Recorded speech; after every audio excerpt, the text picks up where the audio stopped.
Shri Kevin Peter, നമ്മൾ കണ്ടതാണ് കേട്ടതാണ് പ്രധാനമന്ത്രി വൈദിക ശ്രേഷ്ഠർ സംഘടിപ്പിച്ച പ്രധാനപ്പെട്ട ക്രിസ്മസ് ആഘോഷത്തിൽ പങ്കെടുക്കുന്നതും അദ്ദേഹം ആ ചടങ്ങിൽ സമ്പൂർണ്ണമായി പങ്കെടുത്തുകൊണ്ട് അതിൽ സംസാരിക്കുന്നതും അദ്ദേഹം നൽകിയ സന്ദേശവും ഒക്കെ കേട്ടതാണ്. ഇതിൽ എന്തെങ്കിലും രാഷ്ട്രീയമുണ്ടോ? അല്ലെങ്കിൽ ഇത് ക്രൈസ്തവരെ സംബന്ധിച്ച് രാജ്യം ഭരിക്കുന്ന ഒരു രാജ്യത്തെ പ്രധാനമന്ത്രി അവരുടെ ആഘോഷത്തിൽ, അവരുടെ ഏറ്റവും പ്രധാനപ്പെട്ട മതപരമായി അവരുടെ വിശ്വാസത്തിൽ ഏറ്റവും കത്തിജ്വലിച്ച് നിൽക്കുന്ന ഒരു പ്രധാനപ്പെട്ട ആഘോഷത്തിൽ പങ്കെടുത്ത് നിങ്ങൾക്കൊപ്പമുണ്ട് രാജ്യം, എല്ലാവരുടെയും സുരക്ഷയാണ് ആഗ്രഹിക്കുന്നത്, യേശുദേവൻ്റെ സന്ദേശം നമുക്ക് ഒന്നിച്ച് കൈപിടിച്ച് മുന്നോട്ട് കൊണ്ടുപോകാം എന്ന് പ്രധാനമന്ത്രി പറയുമ്പോൾ അതിൽ എന്തെങ്കിലും സംശയം കാണേണ്ട കാര്യമുണ്ടോ ശ്രീ കെവിൻ പീറ്റർ? ഞാൻ പറയുന്നത് കേൾക്കാവല്ലോ അല്ലേ? കേൾക്കാം. അത്യുന്നതങ്ങളിൽ ദൈവത്തിന് മഹത്വം, ഭൂമിയിൽ സന്മനസ്സുള്ളവർക്ക് സമാധാനം. ജനം TV ടീമിനും ചർച്ചയിൽ പങ്കെടുക്കുന്നവർക്കും ചർച്ച കണ്ടിരിക്കുന്ന പ്രേക്ഷകർക്കും എന്റെ ക്രിസ്മസ് ആശംസ. ഞാൻ ഈ പറഞ്ഞ വാക്കിൽ സന്മനസ്സുള്ളവർക്ക് സമാധാനം എന്നാണ് പറയുന്നത്. അതായത് സന്മനസ്സില്ലാത്തവർക്ക് ഈ ക്രിസ്മസ് ദിനത്തിലും അസംതൃപ്തിയും അസമാധാനവും ഉണ്ടാകുക സ്വാഭാവികമാണ്. അപ്പൊ അത് നമുക്ക് ആരെയും കുറ്റം പറയാൻ പറ്റില്ല. ഇപ്പൊ ഒരു രാജ്യത്തിന്റെ നിലപാട് എന്ന് പറയുന്നത് അത് പ്രധാനമന്ത്രിയുടെ നിലപാടാണ്. പ്രധാനമന്ത്രി BJP എന്ന് പറയുന്ന ഭരണകക്ഷിയുടെ ഏറ്റവും പ്രധാന ഉയർന്ന നേതാവുമാണ്. ഇപ്പൊ BJPയുടെയും ഭരണകൂടത്തിന്റെയും നിലപാടാണ് പ്രധാനമന്ത്രി അദ്ദേഹം അധികാരത്തിലിരുന്ന ഈ 15ാമത്തെ 3ാമത്തെ ടൈമിലും കാണിക്കുന്നത്. അതുതന്നെയാണ് ക്രൈസ്തവരെ ചേർത്ത് പിടിക്കുന്ന നിലപാടാണ് ഇതുവരെ ശ്രീ നരേന്ദ്രമോദി എടുത്തിട്ടുള്ളത്. അത് തന്നെയാണ് ഇപ്പോൾ കണ്ടതും. അപ്പോൾ അതിൽ ഒരു രാഷ്ട്രീയവും കാണേണ്ട കാര്യമില്ല. രാജ്യം ഭരിക്കുന്നവരുടെയും നിലപാടാണ് പ്രധാനമന്ത്രിയെ കാണിച്ചിരിക്കുന്നത്. ക്രൈസ്തവ സമുദായത്തെ ചേർത്ത് നിർത്തുക എന്നുള്ളതാണ്. അപ്പൊ അതിലും ഈ ലോക്കൽ പ്രശ്നങ്ങളുടെ പേരിൽ തെറ്റിദ്ധാരണയും പ്രശ്നങ്ങളും ഉണ്ടാക്കി അതിലും രാഷ്ട്രീയം കലർത്തുന്നവരുടെ ലക്ഷ്യം സമാധാനമൊന്നുമല്ല. അവർക്ക് ഈ രാജ്യത്ത് കിട്ടുന്ന ഏതൊരു അവസരത്തിലും അസ്ഥിരതയും അസംതൃപ്തിയും പ്രശ്നങ്ങളും ഉണ്ടാക്കുക എന്നുള്ളതാണ്. അത് തെറ്റിദ്ധാരണ ഉണ്ടാക്കുന്നത് രാഹുൽ ഗാന്ധി മുതൽ ഇപ്പോൾ നമ്മളോട് സംസാരിച്ച എന്റെ പ്രിയപ്പെട്ട സ്നേഹിതനായ വസന്ത് സിറിയക്ക് ഉൾപ്പെടെയുള്ളവർ അത് തന്നെയാണ്, തെറ്റിദ്ധാരണ തന്നെയാണ് പുലർത്തുന്നത്. അപ്പൊ ഇത് ഈ ലോക്കൽ പ്രശ്നങ്ങളുടെ പേരിലാണ് ഈ ചെയ്യുന്നതല്ല. അല്ലാതെ ഇത് രാജ്യത്തിന്റെ പ്രധാനമന്ത്രിയുടെ നിലപാടിനെതിരെയുള്ള അദ്ദേഹം പങ്കെടുത്തതിലുള്ള മറ്റ് കാര്യങ്ങൾ കൊണ്ടല്ല ഇത് കാണിക്കുന്നത്. ഇപ്പോൾ ഇദ്ദേഹം പറഞ്ഞു, മൈക്കൽ സാറ്, മോഹൻ വർഗീസ് സാറും സൂചിപ്പിച്ചു, വസന്തും സൂചിപ്പിച്ചു യൂഹാനോൻ മാർ മിലിത്തിയോസിനെ കുറിച്ച്. ആരാണ് യൂഹാനോൻ മാർ മിലിത്തിയോസ്? യാക്കോബ സഭയെ പറ്റിച്ച് മറുകണ്ഠം ചാടിയ ഒരു തിരുമേനി. ഏത് ക്രൈസ്തവർക്ക് ഏതൊരു വിഷയം ഉണ്ടായാലും പൊളിറ്റിക്കൽ ഇസ്ലാം എപ്പോഴെങ്കിലും പ്രതിരോധത്തിലാകുന്നു, ആ സമയത്ത് സ്വന്തം സമുദായത്തെ പിന്നിൽ നിന്നും കുത്തിക്കൊണ്ടെത്തുന്ന ഒരു ക്രൈസ്തവ സമുദായത്തിലെ സന്ദീപാനന്ദഗിരി അഥവാ ശിവസ്വാമിയാണ് ഈ യൂഹാനോൻ മാർ മിലിത്തിയോസ്. അദ്ദേഹം ലവ് ജിഹാദ് ഇല്ല എന്ന് പറഞ്ഞ വ്യക്തിയാണ്. ക്രിസ്ത്യാനികൾക്ക് സംവരണത്തിന്റെ ആവശ്യമില്ല എന്ന് പറഞ്ഞ വ്യക്തിയാണ്. ഏറ്റവും അവസാനം ഹമാസിനെ ന്യായീകരിച്ചുകൊണ്ട് അവരെ വെള്ളപൂശാനായി രംഗത്തെത്തിയ ഒരു വ്യക്തിയാണ്. അപ്പൊ അദ്ദേഹത്തിന്റെ ആ പ്രസ്താവനയെ വളരെ പുച്ഛത്തോടുകൂടെ തള്ളിക്കളയും. അദ്ദേഹം ഇത് ആദ്യമായിട്ടൊന്നുമല്ല. ക്രൈസ്തവ സമുദായം ഏതൊക്കെ വിഷയങ്ങളിൽ അതിന്റെ പ്രതിസ്ഥാനത്ത് വരുന്നത് മുസ്ലിം സമുദായത്തിലെ മതമൗലികവാദികളാണോ ഉടനെ അവരുടെ രക്ഷയ്ക്ക് വേണ്ടി എത്തുന്ന വ്യക്തിയാണ്. അപ്പൊ അതുകൊണ്ട് അദ്ദേഹത്തിന്റെ കാര്യങ്ങളൊന്നും ഇതിനകത്തേക്ക് വലിച്ചടിച്ച് വലിയ ഒരു സംഭവമാക്കി എടുത്തു കാണിക്കുന്നുമുണ്ട്. പിന്നെ മറ്റൊന്ന് കാണുന്നത്, ഇപ്പോൾ ആൻഡ്രൂസ് താഴത്തെ പിതാവ് ഇന്ന് മാധ്യമങ്ങളോട് പ്രധാനമന്ത്രി വന്നതിനെ കുറിച്ച് വിശദീകരിക്കേണ്ട അവസ്ഥ വന്നു. എന്താണ് ഒരു സമുദായത്തിലെ മതമേലധ്യക്ഷത എന്തുകൊണ്ടാണ് രാജ്യത്തിന്റെ പ്രധാനമന്ത്രിയെ ക്ഷണിച്ചതെന്നും അവിടെ എന്താണ് സംഭവിച്ചതെന്നും മാധ്യമങ്ങളോടും മറ്റു മതസ്ഥരോടും വിശദീകരിക്കേണ്ട ആവശ്യം എന്താണ്? അത് തുറന്നു കാണിക്കുന്നത് അത്ര ഒരു അവസ്ഥയിൽ എത്തി നിൽക്കുന്നു ഈ കേരളം എന്നുള്ളതാണ്. അല്ലെങ്കിൽ എന്തിനാണ് ആൻഡ്രൂസ് താഴത്തെ പിതാവിന് വിശദീകരണം കൊടുക്കേണ്ട ആവശ്യം? രാജ്യത്തെ എല്ലാ വിഭാഗം ജനങ്ങളുടെ എല്ലാ ആഘോഷങ്ങളും പങ്കെടുക്കുന്ന പ്രധാനമന്ത്രി ക്രൈസ്തവ സമുദായത്തിന്റെ ഏറ്റവും പ്രധാനപ്പെട്ട ആഘോഷത്തിൽ വന്ന് പങ്കെടുത്തു. അദ്ദേഹം പൂർണ്ണ മനസ്സോടെ പൂർണ്ണമായി തന്നെ അതിൽ ഉൾക്കൊണ്ട് അതിലെല്ലാ കാര്യങ്ങളും ചെയ്തു. അതിന്റെ വിശദീകരണം കൊടുക്കേണ്ട ആവശ്യം എന്താണ്? അപ്പൊ അത്തരം ഒരു അവസ്ഥയിലേക്ക് എത്തി നിൽക്കുകയാണ് ഈ കേരളത്തിലെ സ്ഥിതി എന്നുള്ളത്. എന്തെങ്കിലും ഒരു രാജ്യത്തിന്റെ പ്രധാനമന്ത്രിയെ കണ്ടാൽ കൂടി അത് എന്തിനു വേണ്ടിയിട്ടാണെന്നും മറ്റുള്ളവരോട് വിശദീകരിക്കേണ്ട അവസ്ഥയാണ്. അപ്പൊ ഇദ്ദേഹം ഈ വസന്ത് സിറിയക്ക് പറഞ്ഞ ഒത്തിരി തെറ്റിദ്ധരിപ്പിക്കുന്ന കാര്യങ്ങളുണ്ട്. അദ്ദേഹം മധ്യപ്രദേശിലെ കാര്യത്തെ കുറിച്ച് പറയുകയുണ്ടായി. മധ്യപ്രദേശിൽ എന്താ പ്രശ്നം? മധ്യപ്രദേശിൽ മാതൃകാപരമായ ഇതാണ്. ഇവിടുത്തെ രാജ്യത്തെ അവസ്ഥ എന്ന് പറയുന്നത് ഏതൊരു ചെറിയൊരു വിഷയത്തിന്റെ കിട്ടുന്നത് പോലും അത് ഊതിപ്പെരിപ്പിച്ച് വർഗീയത ഉണ്ടാക്കി രാജ്യത്തെ അസ്ഥിരത ഉണ്ടാക്കുക എന്നുള്ളതാണ്. അതുകൊണ്ട് തന്നെ ആ സ്കൂളുകളിൽ കഴിഞ്ഞ വർഷവും ഉണ്ടായിരുന്നത് നല്ലൊരു കാര്യമാണ്. ആ കാര്യം എന്ന് പറയുന്നത് രക്ഷിതാക്കളുടെ സമ്മതപത്രം വാങ്ങിക്കൊണ്ട് വന്നാൽ ക്രൈസ്തവരല്ലാത്ത കുട്ടികൾ ക്രിസ്മസ് ആഘോഷങ്ങളിൽ പങ്കെടുക്കണമെന്നുണ്ടെങ്കിൽ മാതാപിതാക്കളുടെ സമ്മതപത്രമായിട്ട് വന്നിരുന്നാൽ മാത്രം പങ്കെടുത്തുകൊള്ളുക. ഇത് ആരെയും ഇല്ലാതെ എല്ലാ കുട്ടികളെയും കുറിച്ച് പങ്കെടുത്തു കഴിയുമ്പോൾ ഏതെങ്കിലും ഒരു മുസ്ലിം മതസ്ഥൻ വരുന്നു, എന്നോട് ചോദിക്കാതെ എന്റെ വിശ്വാസത്തിന് എതിരായിട്ട് നിൽക്കുന്ന മറ്റൊരു വിശ്വാസത്തിന്റെ ഇതിൽ എന്റെ മകനെ പങ്കെടുപ്പിച്ചു, അല്ലെ മകളെ പങ്കെടുപ്പിച്ചു, അല്ലെങ്കിൽ ഹൈന്ദവ വിശ്വാസി വരുന്നു എന്റെ മകനെ മറ്റൊരു സാന്താക്ലോസിന്റെ വേഷം ധരിപ്പിച്ച് ക്രിസ്മസ് ആഘോഷത്തിൽ പങ്കെടുത്തു എന്ന് പറയും. അങ്ങനെ ഒരു പ്രശ്നങ്ങളുടെ ആവശ്യമില്ല. അതുകൊണ്ട് വളരെ മാതൃകാപരമാണ്. ഇന്നത്തെ രാജ്യത്തിന്റെ അവസ്ഥയിൽ ഏതൊരു ചെറിയ വിഷയം ഊതിപ്പെരിച്ച് വർഗീയകലാപം ഉണ്ടാക്കാൻ രാജ്യത്തിന്റെ ശത്രുക്കൾ ഈ രാജ്യത്തിനുള്ളിൽ സർവ്വതും നിർത്തി പണിയെടുക്കുന്ന അവസ്ഥയിൽ അത്തരത്തിലൊരു ലെറ്റർ വളരെ നല്ലതാണ്. ആ ഒരു അതിന്റെ അടിസ്ഥാന ഇടയ്ക്ക് കയറരുത്. ഞാൻ താങ്കൾ പറഞ്ഞപ്പോൾ ഞാൻ ഇടയ്ക്ക് കയറിയില്ല. വസന്ത് ഇടയ്ക്ക് കയറും.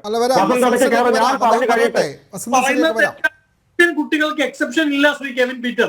ഇല്ല, ഏത് കുട്ടികളായിക്കൊള്ളട്ടെ ക്രിസ്ത്യൻ സമുദായത്തിൽ തന്നെ കരോൾ ആഘോഷിക്കാത്ത പ്രൊട്ടസ്റ്റന്റ് വിഭാഗങ്ങൾ താങ്കൾ ഇടയ്ക്ക് കയറരുത്. താങ്കൾ ഇടയ്ക്ക് കയറിയാൽ താങ്കൾ സംസാരിക്കുമ്പോൾ ഞാനും കൗണ്ടർ ചെയ്യും. താങ്കൾ ഇടയ്ക്ക് കയറിയാൽ അതുപോലെ തന്നെ ഞാൻ ഇല്ല. താങ്കൾക്ക് അസംഷണൽ എന്താണ്? ഞാൻ സത്യങ്ങൾ എനിക്ക് പറയുമ്പോൾ താങ്കൾ ഇടയ്ക്ക് കയറുന്നു.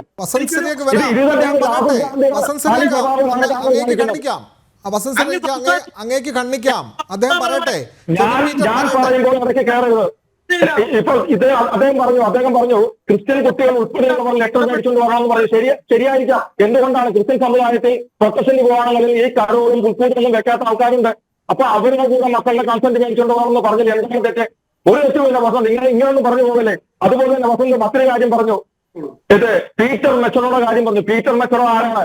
രാജ്യം നിരോധിക്കപ്പെട്ട പോപ്പുലർ ഫ്രണ്ട് ഓഫ് ഇന്ത്യ എന്ന് പറയുന്നത് രാഷ്ട്രീയകാര്യ സംഘടനയായ SDPIയുടെ എടുത്ത് കന്യാസ്ത്രീകളുടെ കയ്യിൽ കൊടുത്ത് ആ രാജ്യദ്രോഹികളുമായിട്ട് ഒരു ലെഫ്റ്റിസ്റ്റ് ആയിട്ടുള്ള ഒരു ബിഷപ്പാണ് പീറ്റർ മെച്ചറോ.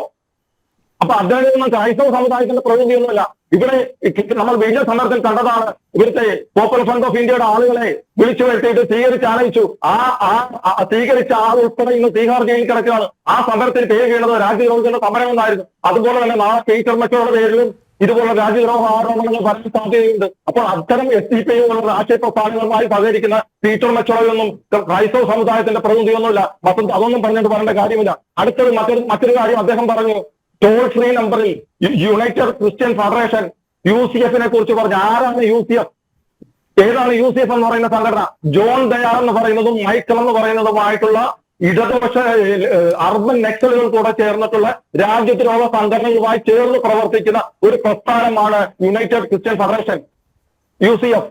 അവരുടെ ടോൾ ഫ്രീ നമ്പറിൽ വന്നിട്ടുള്ള പരാതികളുടെ അടിസ്ഥാനത്തിലാണ് ആ കണക്കുകൾ വന്നിട്ടുള്ളത്. ജോൺ ദയാൽ എന്ന് പറയുന്ന വ്യക്തി ഇപ്പോൾ അകത്ത് കിടക്കുന്ന പോപ്പുലർ ഫ്രണ്ട് ഓഫ് ഇന്ത്യയുടെ അകത്ത് കിടക്കുന്ന കോയ പ്രസിഡന്റ് ആയിട്ടുള്ള ഒരു മനുഷ്യാവകാശ സംഘടനയിലെ വൈസ് പ്രസിഡന്റ് ആണ്.